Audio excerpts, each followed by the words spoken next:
نبی کریم صلی اللہ علیہ وسلم نے باقاعدہ صحابہ کو فرمایا کہ دیکھو قرآن پڑھتے رہا کرو، قرآن سے تعلق رکھو، قرآن قیامت میں اپنے تعلق رکھنے والوں کی اللہ تعالیٰ کے سامنے سفارش کرے گا۔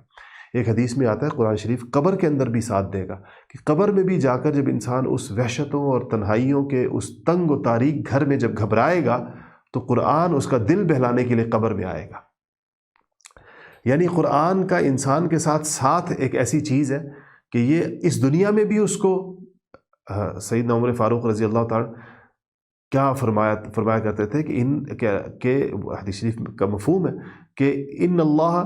یرفع بہذا الکتاب اقواما، اللہ تعالیٰ اس کتاب کے ذریعے سے لوگوں کو بلند کرتے ہیں، اونچا کرتے ہیں، اور دنیا میں مراد ہے،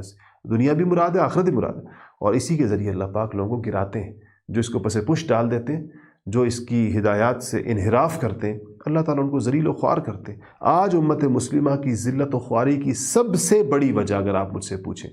سینکڑوں وجوہات ہو سکتی ہیں۔ بعض لوگ بیچارے سمجھتے ہیں ہم سائنس میں پیچھے رہ گئے اس لیے پیچھے رہ گئے، سچی بات ہی ہے۔ اگر آپ سے ایک سب سے اہم ترین وجہ پوچھی جائے تو امت کی اس موجودہ ذلت و خواری اور محتاجی کی سب سے بڑی وجہ قرآن پاک چھوڑنا ہے،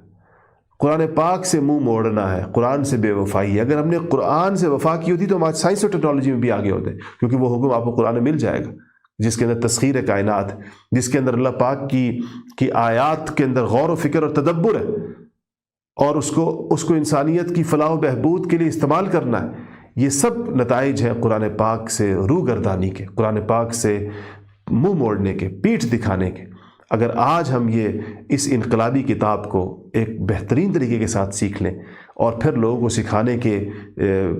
لیے ایک سرگرم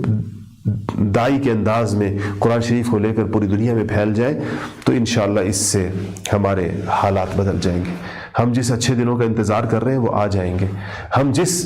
دنیا کے اس نقشے پر جس عزت اور سربلندی اور سرخروئی کے خواہاں ہیں وہ آ جائے گا۔